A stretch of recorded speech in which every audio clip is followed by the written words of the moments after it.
I'm Mark Seifter. And I'm Linda Zayas Palmer. And this is Arcane Mark.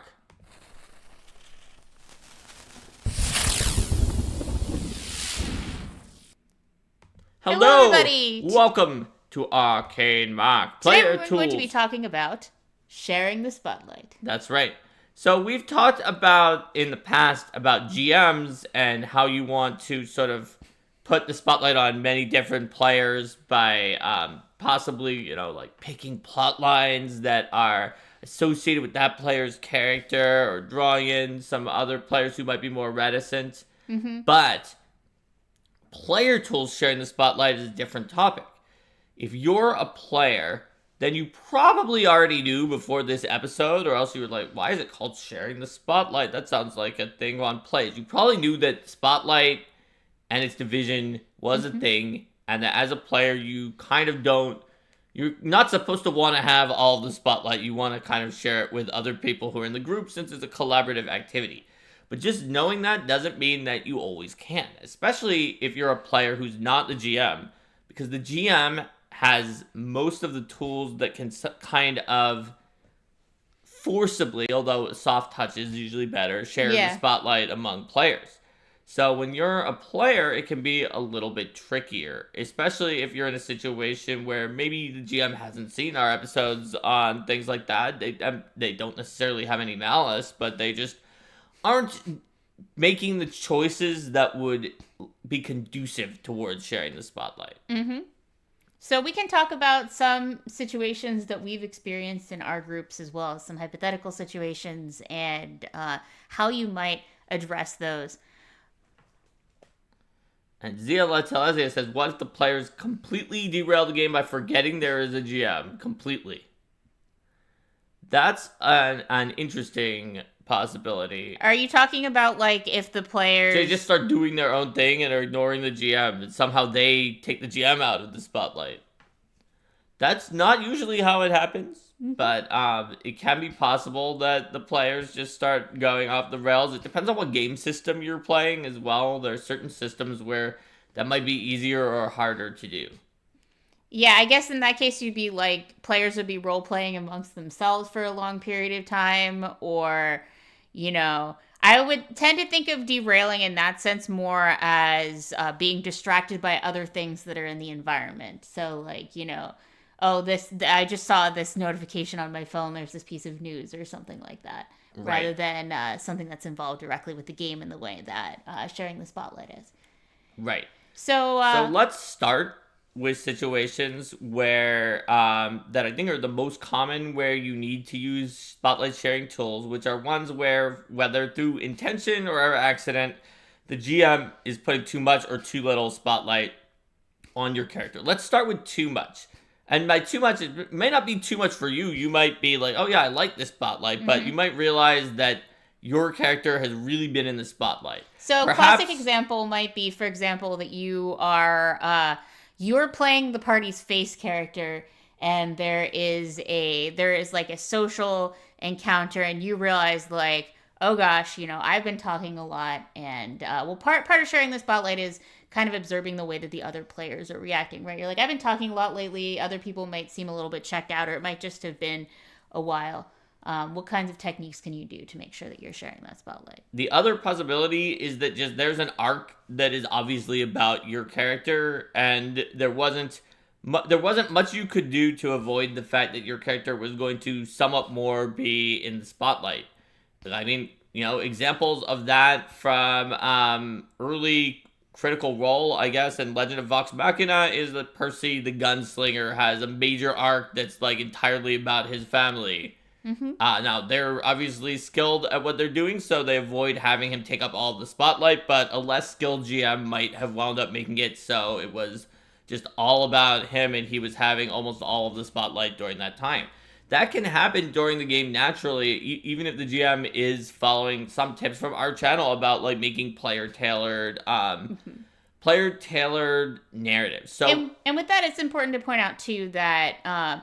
you're never going to have a perfectly balanced spotlight. And, if a GM is having things where, each player has a focus plot, it's very natural for that player to have more spotlight during that particular focus plot. So what you're looking for is, while the GM's going to be the one who's maybe setting the balance over the course of the campaign more so, what you're looking for is on the ground in the session, making sure that the balance is something that everyone at the table is comfortable with. That's right. So when you're in this situation, you are the person who has the spotlight. Just like in improv, there are ways that you can share the spotlight. Even when you know that the GM has good reason for putting you in the spotlight, it doesn't make sense for you to completely go out of the spotlight, you can still use it to share the spotlight. So, for example, when we were playing Kingmaker and Linda was running it, my character was the king. So naturally, the king might be able to take a lot of spotlight, but I did not want to take a lot of spotlight. So I made a very reluctant king. Like, he didn't want to do it at all. He had to be, like, convinced into it by some of the other PCs. One of whom was his childhood friend who tried to help him irresponsibly escape from it. And then, once he got the job, he just decided, since his charisma was high, he could give the speeches, he could motivate people. But we had an extremely high intelligence wizard magister, an extremely high wisdom druid, who was the marshal or whatever the position is that wanders around the... It's either marshal or warden, and I always get those two confused. I always get them confused. So, basically, any time that there was a decision to make, like, the king could make the decision, but he established a council that was basically just the other PCs, and he refused to make any decisions until he heard from the council, specifically the high intelligence and wisdom people, and just wanted their ideas and to listen to them. He's like, this person's way smarter than me. This person's way wiser than me. I'm not going to make the right call. And so that meant that there was always a situation. And he also felt like at those councils that it was his position to sit quietly and listen to his advisors, make ideas. And then whatever was decided, he would go to the people and give a speech and execute it at that point. So that was a time for me to sit out of the spotlight and let the other players kind of deliberate and, like, maybe kind of guide or lead it if it was getting, like, very distracted or off in the weeds, to be like, okay, but can we focus on something that will help us solve this problem right now? And then the other players would talk about it. So that is one way you can do it, is by intentionally thinking about your character and having your character make decisions to include the other PCs. Now, it's not always going to be as clear-cut as, like, a king and a council, but even just, like, say it's your plot line, and you've got this situation where you have, like, some kind of a weird demon gun that is, like, having you kill the people you're getting revenge against, or some other, your character plot line. You might be troubled by it, and you go to talk to one of the other characters to be like, what should I do? And get their advice on your situation. Bring them in. Even if yes, I know your character might have it as a secret that they never want to reveal to everyone, and it's like, my biggest secret that no one can ever know is this. But even when we have a secret in real life that no one can ever know, sometimes, right? Sometimes the weight gets too much. You have to tell someone. By telling one person, only one, your secret, you're giving more narrative weight to that player's character and instantly giving them the spotlight, not only there, but later on, because they have some decisions where maybe something happens and your character kind of like loses control and then goes off, and everyone's like, why did this happen? And then like that one person's like, should I reveal the secret that was told to never tell anyone? But it could actually help that character now for people to understand why this happened. And so you're creating more moments by being willing to say, yes, I said I would never share this secret, but I've decided to share it. It makes an interesting scene. And if you have a situation where, like, really know, like, this character would not have an opportunity to talk to the other PCs, say, because they're in by themselves, you can still talk to the other players out of character and make them a part of that decision-making process. Because there's the spotlight in-game, and there's also, like, the out-of-game engagement of being part of that discussion of what ultimately gets executed. I think about it kind of like... similar to what we talked about when it was like someone's playing a 30 intelligence or whatever wizard, but they're like the person in the group who just honestly can't come up with almost any ideas, and they're like, what should I do? And you could have them ask the rest of the group for ideas. Yeah. You can have them ask the player of the barbarian who has 8 intelligence in character, and probably their character didn't come up with the idea, but is a brilliant tactician who constantly comes up with every idea. That is good, and it can help, depending on your group, some of the players feel less left out, but it's not always the same as sharing the spotlight, depending on your group and its dynamics and your social contract. Because some people feel completely satisfied that they were helping give you advice, and some people don't feel satisfied unless their character did something. And you need to know your players to know if that's going to work, because that could be the best possible solution that will solve your situation, almost any problem, if your group likes it, because that's a really one you can always use pretty much. Or it can be one that doesn't take care of it. Yeah. I was more thinking about when there are situations where your character wouldn't have the opportunity to talk to other people about it. Right. And that also would allow you to bring in people like who bring in a larger percentage of the group. If you're like, okay, you know, half of our group, you know, if you have like part of the group is divided, right, and they're trying to make a decision on what to do. Yes. Like, you know, part of the party is off doing this thing, part of the party is off doing this thing, but it can bring the other set of players in. You might also be able to engineer a situation to talk about it. It takes a little more advanced skills to do this than it does to just decide you're going to confide a thing or ask for advice. But, like, let's say that there's been a lot of spotlight from your character who has, like, a list of people that that they need to take down because they were a problem in your backstory, and you have no reason to confide anything in anyone in character. There literally isn't. There's nothing to say, but you really have gotten too much spotlight. So maybe you could be like, just call out one of the players who looks like they might be someone who, based on your knowledge of them as a player, could like make this scene with you, or one who's just had the least spotlight, even if you're not sure if they could do it. If you want to give more spotlight to them, and be like, you know, Linda's character's name is maybe like Marie. It'd be like, hey, Marie, I thought I saw you over there with an outlaw from the Droopy Ears.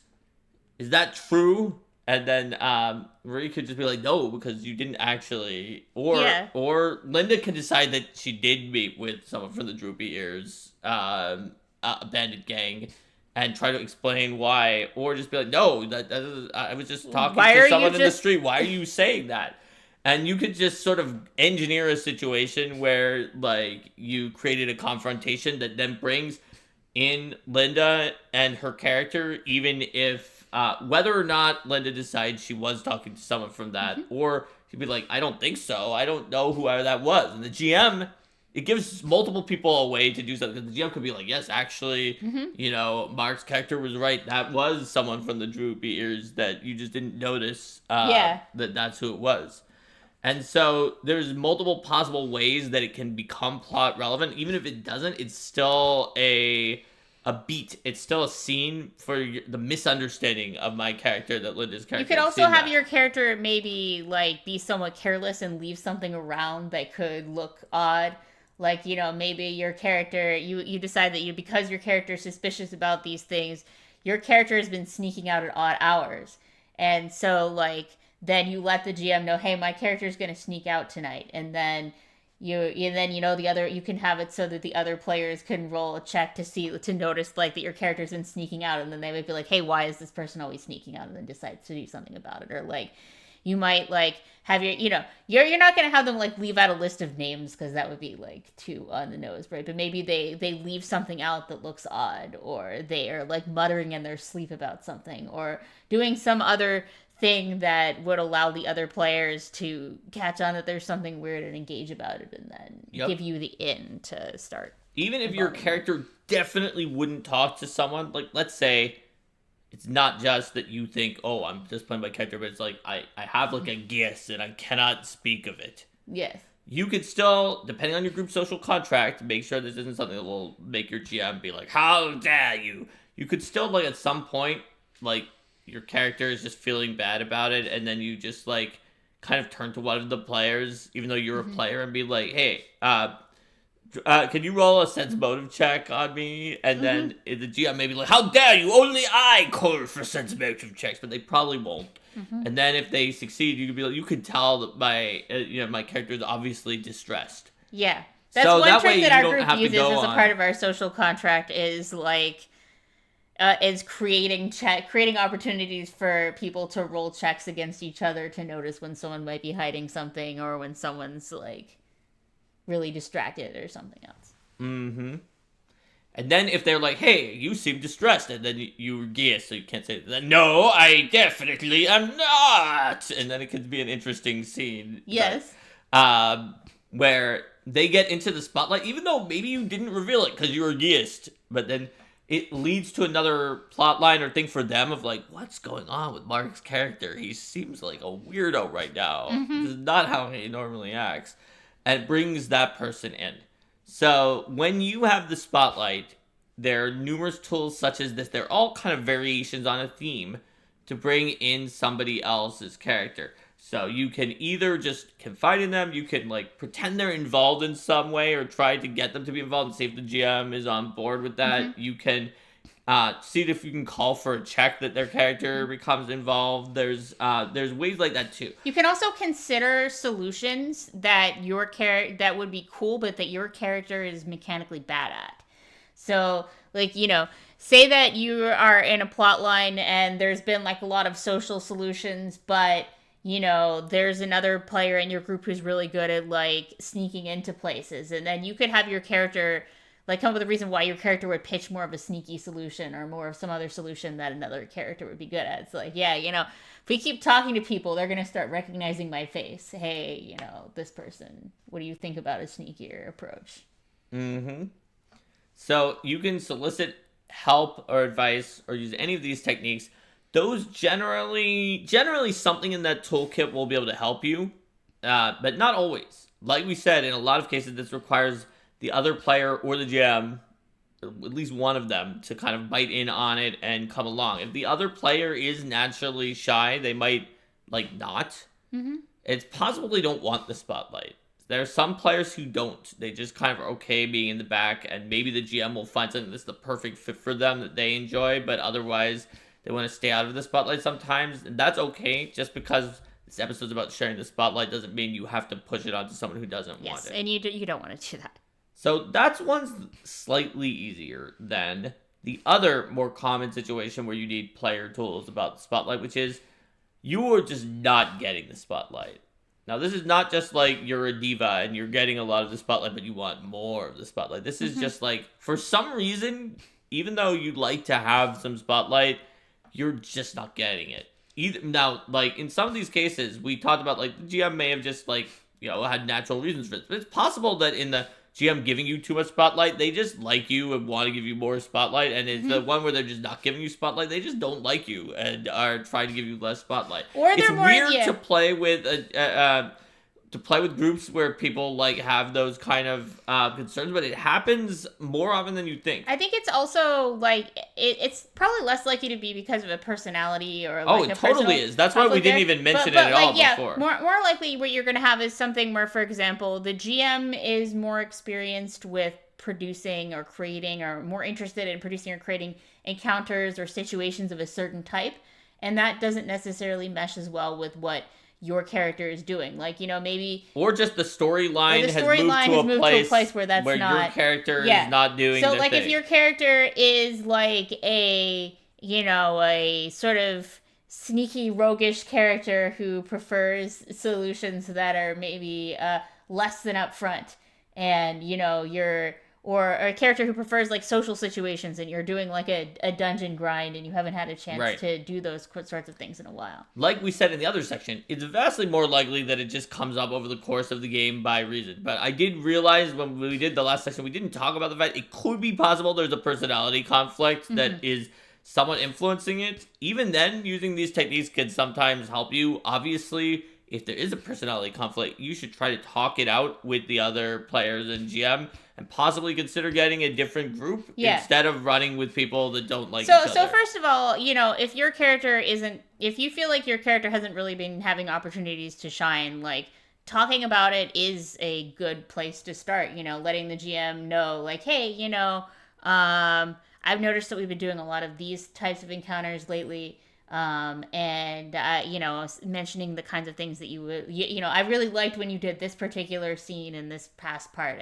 Can we do more of that kind of stuff? Or like, talking to them about like where you see your character's arc going, or like, it may be that like, there's sort of a natural tendency with GMs too that if one player like is like, yeah, yes, here is my 7-page backstory full of plot hooks, and maybe like, another player comes in and is like, my character is a fighter, they were a mercenary, now they're in this party. There's fewer things to hook into. So giving the GM more to build off of can help with that as well. Yes, in the same way that we were talking about, when you have the spotlight, you can give the other players something to build off of. Now, there sometimes can be some issues where you might feel like you don't want a confrontation. And that even just being like, I really like these other things, could feel like it. The other issue could be when we were saying you're the rogue or you're the noble rogue who only wants to do talking, and you're in a dungeon crawl, where you could feel awkward because maybe the campaign has actually like been 80% talking in noble places, but now you're in a very, very long dungeon crawl, but you can tell that like over the course of time, even though you have had no spotlight in like 3 months real time, that like you've played the campaign for 2 years, that it was mostly your thing. Yeah. So sometimes that doesn't work, but it is a very good technique if it works, if you have the right rapport, if you don't feel like it's too confrontational for you to do it. One way you can, that will always work, but it does require a little more compromise from you, is to do the opposite of what we were talking about when you already had the spotlight, and join in on somebody else's thing, even if it's not always your thing. So let's say somebody else, let's say it's not just that it's a dungeon and it's you like social things. Oh, this works for that too. But it's just like, it's literally obviously somebody else's big plot line that they're interested in, and your character doesn't really care. But maybe you can come up with a reason that your character cares. Or maybe because your character cares about their character, they get invested in their thing. Or they want to be an accomplice and help them in this thing. So like maybe the rogue PC now has a major plot line, because the rogue PC has been like stealing from a bunch of important nobles, and your paladin has never approved of this and wants nothing to do with it, but is eventually just like, you decide to confront the rogue and be like, you need to explain to me why you're doing this. And they're like, well, my sister is dying and I have to steal these things for this plot device related, whatever your reason is. And then the paladin you might decide, even though when you think about it, you're like, it's more likely my paladin would still say that stealing is a bad idea. We should have like asked people for that. But it's within the realms of possibility for their character, maybe, to be like, okay, we'll do this. But we'll do it in the most legal way possible. Yes. And then that might make that, and that's a more interesting answer than just like, no, this is still illegal, I disapprove of it. And one that can share the spotlight between you more without like creating an adversarial situation. So if you find a way to join in on their thing, or to make their spotlight event more interesting, but that includes you as being like also in the spotlight, then that can be a way to share it, not just to like get it so that it's taken to you for some of the, I mean, there's multiple ways to share it, right? There's everybody has some, but it's just them, and it's about an equal amount. And there's this is this person's spotlight time, but the spotlight is shining on both of us at once because we're doing a thing. And by being willing to join in their thing, even though you're like, yeah, I actually don't even like the combat system in this game we're playing. I really am here because I want to do those noble socializing thing. I know we're in a dungeon crawl, which I don't like, but you know what? You know what? I'm doing this.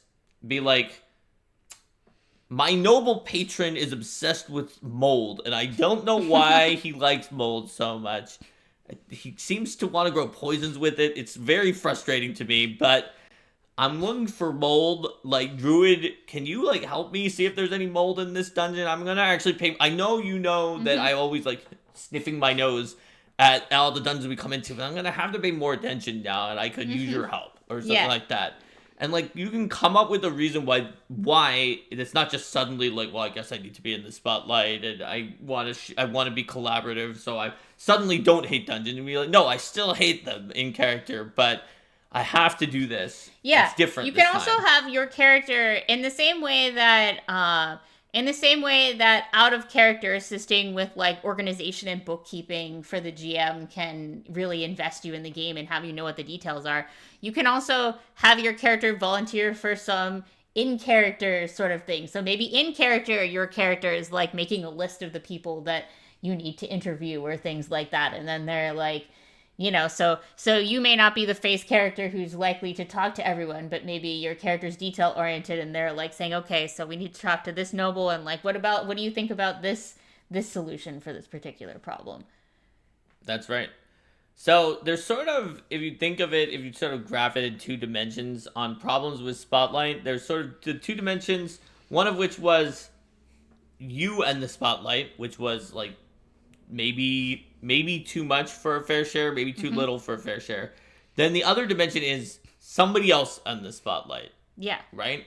So this, obviously they're connected. They're not actually separate dimensions. Because if somebody else has too much Spotlight, you may have too little. Although there might be a case where someone else has too much, you still had enough, but you notice someone else at the table. Most of the people at the table, other than the 2 of you, because you have watched Arcade Mark sharing the Spotlight and you know some of the tips from the first half of this episode, but everyone else is still having some trouble from this, or where there's someone who's not getting enough Spotlight, even though almost everybody else is. But you can arrange to bring, just in the same way that, you know, if you have a lot of Spotlight, you can find a way to share it. You can find a way to get some Spotlight and share it, or involve other players in coming up with a way for all of you to work together to be involved in something. Like, you know, might have you like, for example, let's say that the Druids player in that example you just gave about the molds was someone who's really interested in like outdoors, and this was a dungeon, and then they're not as invested, but like the fighters player and the rogues player are more invested. This is a way to get you and the Druids player working together about something in the dungeon.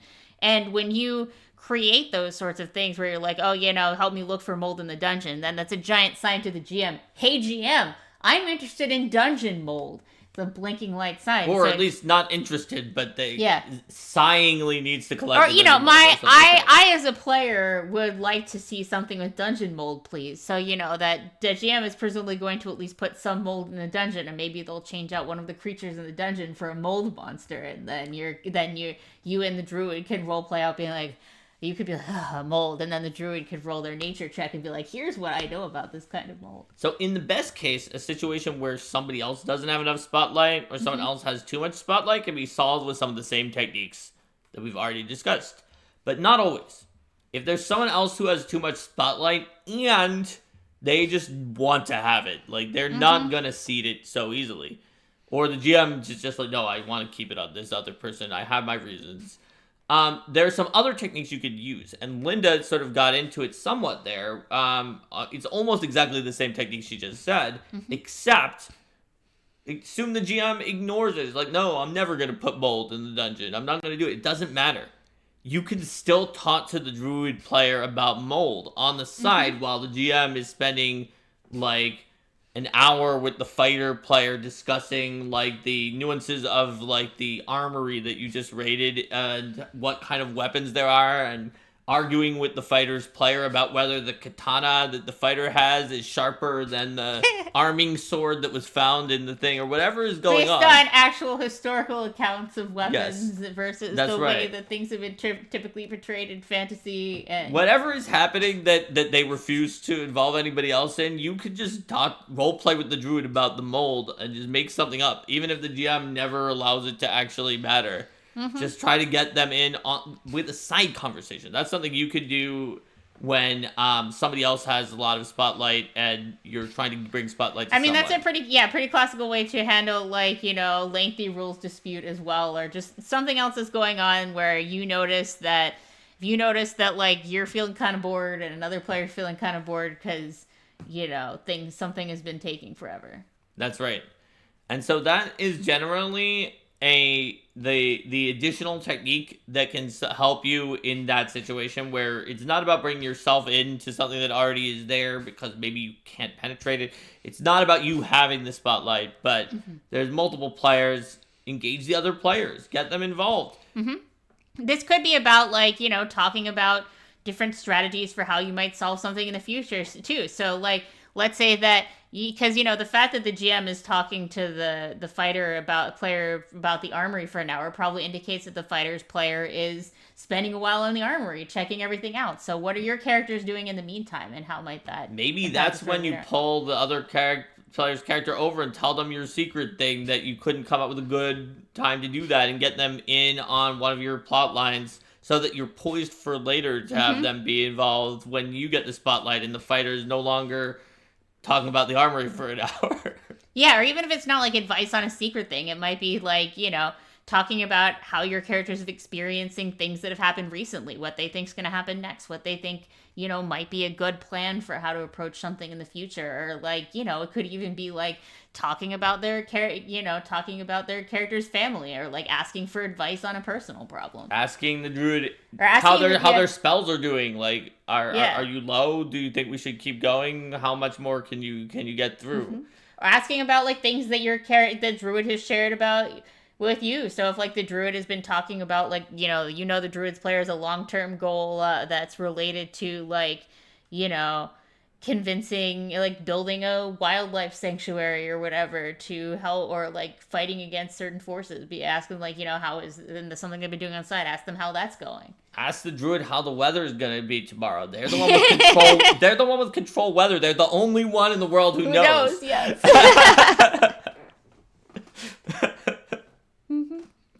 So, yeah, those are all techniques. Just engaging side conversations is sort of your ultimate ace in the hole, where you could just kind of, when your situation is as bad as it can be in any other time, you almost always can do that.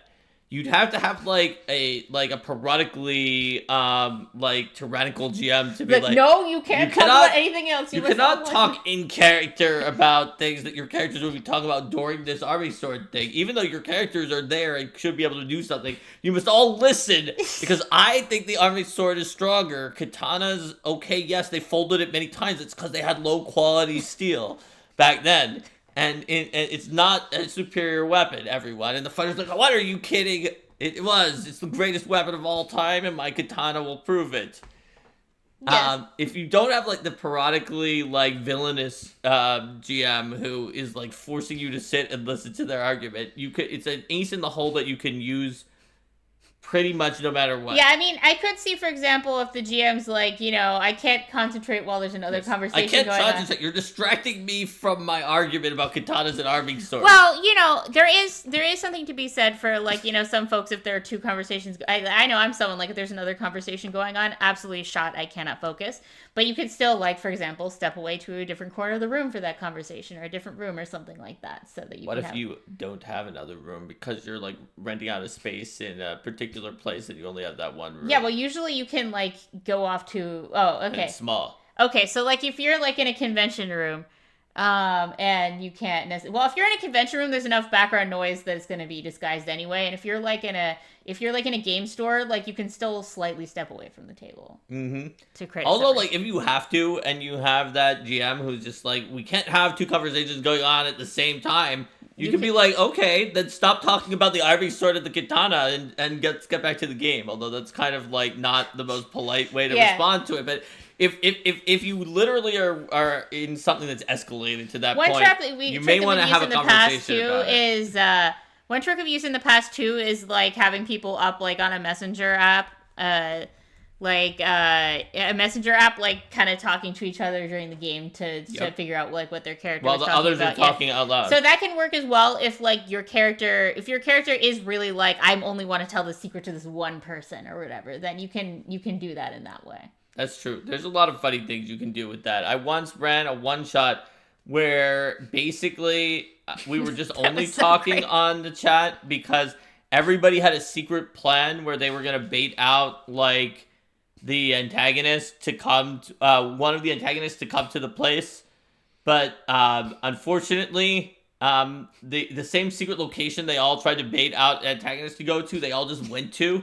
And so, like, a lot of them thought that one of the other people was one of the antagonists. So we had chatted to, so, like, we were all chatting to Mark throughout the thing, and then Mark was, like, saying what we had said our characters would say, but it wasn't clear to us that he was just getting the text from the other players. Because one of them was, like, disguised as as someone related to the antagonist to try to trick the antagonist. And, but was there, so I was like, okay, because they're trying to find a witch. It's like, so the witch says X, because Linda was playing a character who was that people thought was the witch because of what Linda was doing. And then they would respond and say that, and one of them was wearing a mask and was not obviously their character because they seemed to be like a notorious smuggler who would come there. And they all didn't know. And Mark somehow managed to keep a straight face through this whole thing. And they all just thought they were talking to two NPCs and they were there by themselves. But all three of them were the And Mark had asked each of us, like, is it okay if I slightly paraphrase your text to make it more natural for this? I think. Well, I didn't tell them. Yeah. I didn't tell you that I was sending it to the other players. So I think you did. Didn't you do something about, what did we do that was about paraphrasing to make it more natural at some point? No, I think you just did it. I just you knew did it would be fine for us. Ask. Yeah, that's right. I was thinking, how would that have worked? No, you didn't. You did. You just paraphrased it, but you I mean, I used direct quotes of the things that you said, but what I would do is I put it in quotation marks and, like, added, like, some other things that seemed like an NPC was saying it, right? So if Linda typed in, is like, okay, I say yada, yada, yada. Mm-hmm. You know, I would put, like, quote, yada, yada, yada, the witch. The witch says, or something like that. And she gazes over you with a with a questioning look, because if the statement seemed like it was a questioning statement. Yeah. But I did remember you having to use, like, some filler to make it not seem suspicious a little bit when people were typing, but you kept all the essence in there. It was really fun. Yep. The characters finally figured it out. It was hilarious afterwards. Yep. It worked out because one of the auspices of the one shot is that everybody had a secret location they went to in the woods sometimes that supposedly nobody else remembered, and that they had done something there, and it was the same location. Yes. And that was also where they had it occur. So I didn't know they were going to do that, but I did set up the fact that there is a plot element that could lead to that. I just love that we all went there at the same time, though. Yeah. It was pretty good. Mm-hmm. So basically, this is where we're at in terms of some of our best tips for players sharing the spotlight. GMs, you have lots and lots of tools to share the spotlight. But with players, it's a negotiation. It's an improv. You want to try to draw people in. If you role play in a way that's generous and pulls others in and tries to join in with what they want to do instead of always make it about what you want to do. Oh, I do have one more thing. Share the spotlight. There is also, like, the degree of zooming in. So, like, if you notice that your character's been talking about this thing for a while, then you might say, like, you know, they're going to continue chatting about this with this NPC for a while. Yes, like, let's say it wasn't just the GM arguing with the fighter's player about katanas and arming swords, but, like, a dwarf blacksmith was arguing that arming swords were better with the party fighter in character who was saying, no, my katana is far superior to And then you got an example of it, right? So, like, you play out, like, a minute of arguing, and then you're like, my fighter is engaged in this conversation for, like, half an hour. It's like, my fighter is going to continue arguing with this dwarf until one of them, like, collapses. And I'm going to use my, in fact, you know that I have my sword lore skill, and my earn income is actually income that I earned from arguing with people about swords using sword lore. So I would like to roll sword lore to earn income. It's income that people pay me to go away and stop arguing about my katana. And then you turn something where your character's been talking for a while into a thing where you have stated that your character's indisposed for a while. Yes. And then your character's indisposed until the GM moves things forward, or another character comes by and, like, grabs your character by the arm and is like, no, wait! And it's like, lady, we need you to stop arguing. We know you know literally everything there is to know about swords. It's folded swords. over so many times. Let me tell you about the 30 different parts of a katana. Yes, but the Thieves Guild is moving, and we need you to come help Each of the separate parts of a katana has its own name, and each of them is very important. There's the kashira, and the tsuka, and the habaki, and the shinogi, and they're all very important to why a katana is the greatest weapon ever created. Yes. But that's definitely one that I use when I notice that I've gotten excited and my character's been talking for a while, is like they continue this conversation with this NPC for a while. Yep. It's a technique that that players can try to use, because the problem is the GM might be like, well, no, I want to continue this discussion. It's very plot relevant to, in my mind. Franzior has seen that exact katana debate before. Well, I have too. That's why I use it as an example that people will make that debate. Mm-hmm. Mark didn't know all those katana parts. He Googled I had to Google the katana He Googled parts. the labeled katana. Yes, and I just started reading them off. Don't worry, he's not that katana player. I knew that there were a lot of katana part names, but I did not know what those katana part names were. So 9652769 says one difficulty is temptation to react to what the NPC or the player character says, even if it's in character. To do so, it might be considered interrupting. So that's a good point. I was actually thinking about talking about this earlier, then forgot. So I'm glad that you asked this question, which is the etiquette of trying to share the spotlight is tricky. Even if you are very sure that one of the other players has just not gotten the spotlight that you should get. Mm-hmm. Some of these analyses are subjective. It's possible that other people think that you have had enough spotlight and now you're just trying to hog it by using any of these techniques to try to share the spotlight. Or they might, even if they agree that you haven't had enough spotlight, they may think it's rude to try to use improv techniques to join in the scene. It depends on your group's social contract. Generally, it's good to have a social contract that's a little more like an improv, where, yes, joining in is a yes and, or a yes but. It's not a, like, no, stay out, you're being rude. Don't try to interrupt. But it can be tricky, especially if what's actually the case, even though, like, in your lens, you thought, oh, wow, the GM's been talking to this player and their character for 15 straight minutes and nobody else has said anything, and the GM is like, this player never talks and has never done anything. And 965, who's been watching Arcade Mark or something and knows spotlight sharing tools, has gotten the spotlight like all the time. And now 965 is trying to get the one time off of this player, even though both of them might not be exactly accurate. And maybe it's actually been more balanced, or maybe the player was right and the GM was wrong, that somehow they didn't remember that player had spotlight. It doesn't matter who's right or wrong. It is true that there can be perception of, like, that you're potentially butting in. So try to figure out what your social contract is. Maybe discuss that in session 0 or session -1 about social contracts and sort of meta social contract for like improv techniques or spotlight sharing, and how much it's okay to go do something else, and how much, like, the GM has to be totally in control. And I think, too, there are more and less disruptive ways to sort of interrupt or indicate interest. Like, if you come in and you have, like, okay, then you're just doing this whole giant thing and someone was in the middle of a sentence.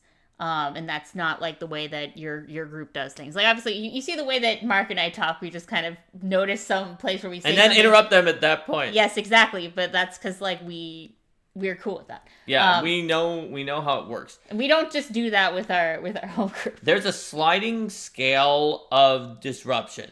There's, right? Like, there's the like, hey, could you tell me a little bit more about these swords or something like that, where you actually just let them keep arguing about swords, but bring your own character in. Because, like, I always heard that that actually those big Zweihander blades were blunt, and then they're like, no, they're not. People always say that just because they're less sharp, or whatever. That's, like, the less disruptive.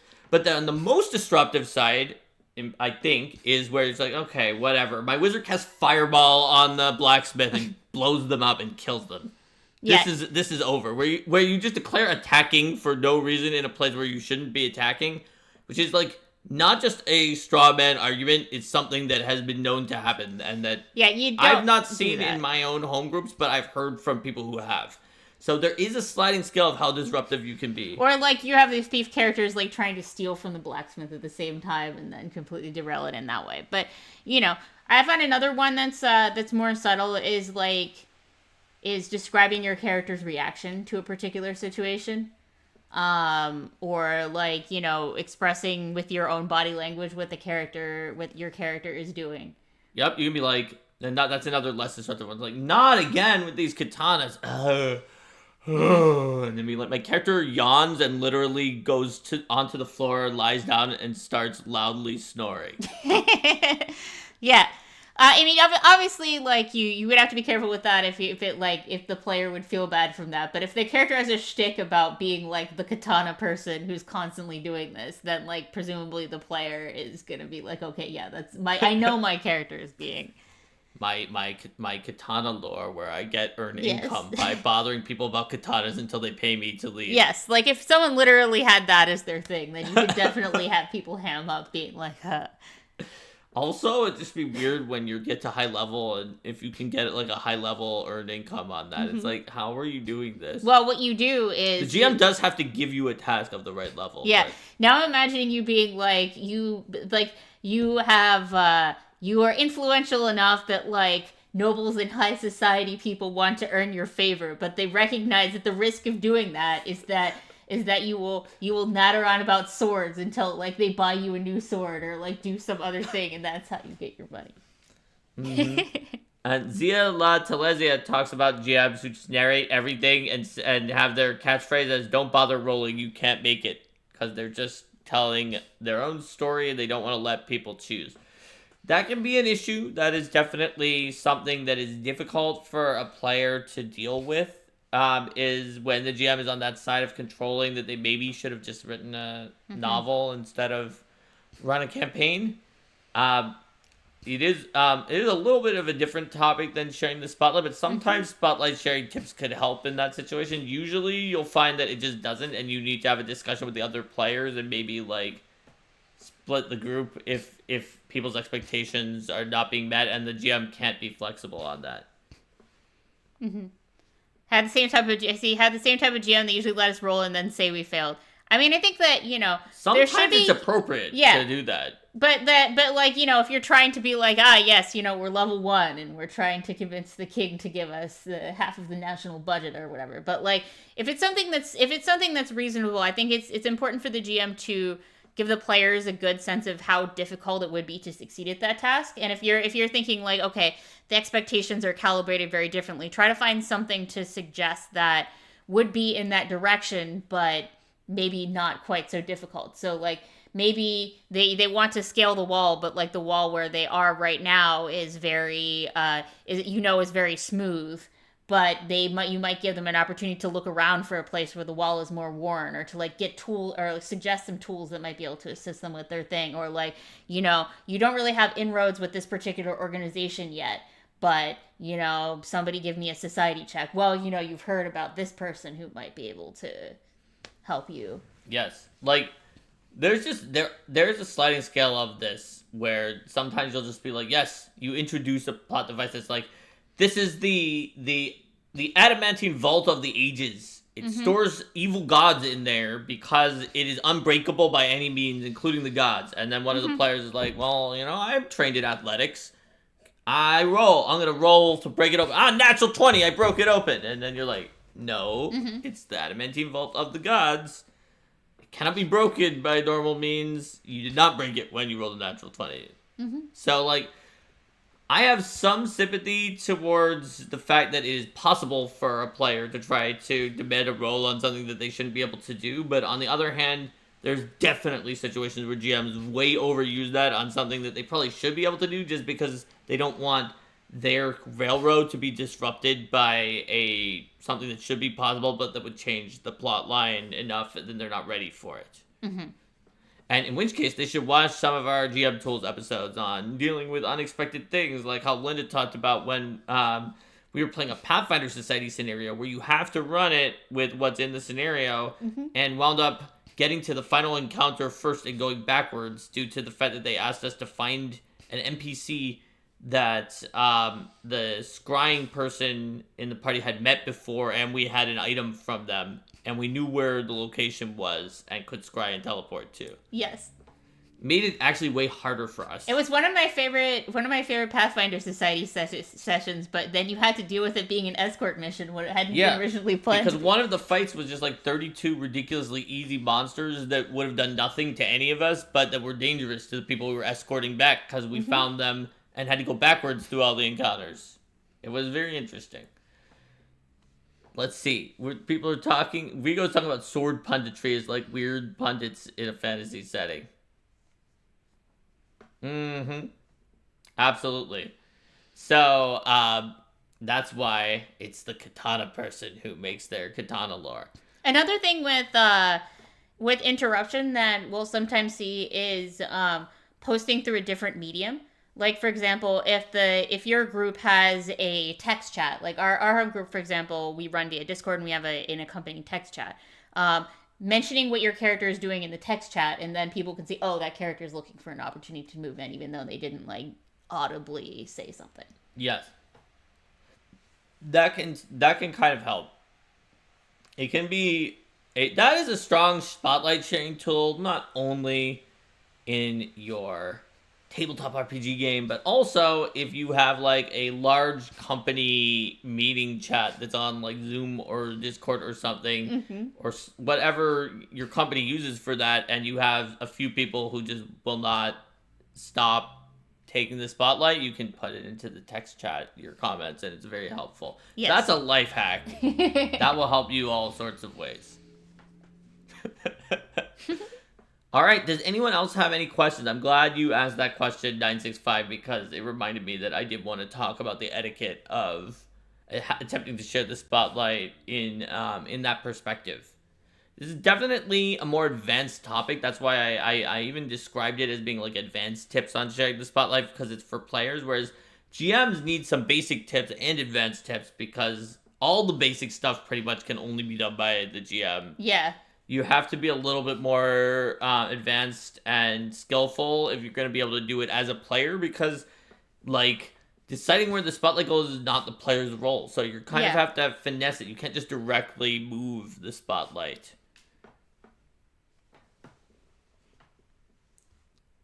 Let's see. And that's just what I'm saying. Online is a different beast because you've got voice and it's difficult to see when it's time for you to act. Yeah, it can definitely be true. What cues you have to figure out when to move the spotlight are different depending on how you're playing the game. Absolutely. Yeah. And it can be harder to notice that someone is not only not in the spotlight, but upset about it if you don't, like, have their body language. Exactly. So I think we got through all of what we wanted to say about sharing a spotlight, everybody. Should we say goodbye to YouTube and then do our poll? I think we can say goodbye to YouTube and then do our poll. So, bye YouTube. See you next time. Bye.